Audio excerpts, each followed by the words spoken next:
পিঁপড়ে চুরি করতে যাচ্ছে। আজকে আমরা পড়ব পিঁপড়ে কেন চুরি করে। তাহলে শুনুন এবার গল্প, পিঁপড়ে কেন চুরি করে। প্রাচীনকালে পৃথিবীতে কোনো পিঁপড়ে ছিল না।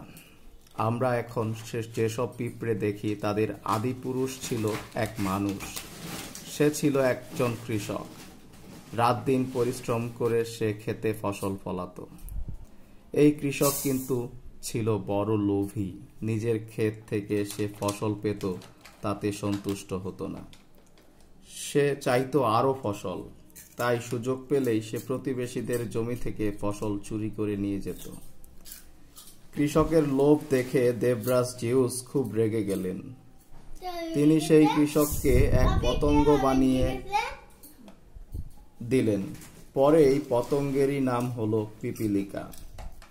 কৃষক মানুষ থেকে পিঁপড়ে হলো বটে, চুরির স্বভাব কিন্তু পাল্টাতে পারল না।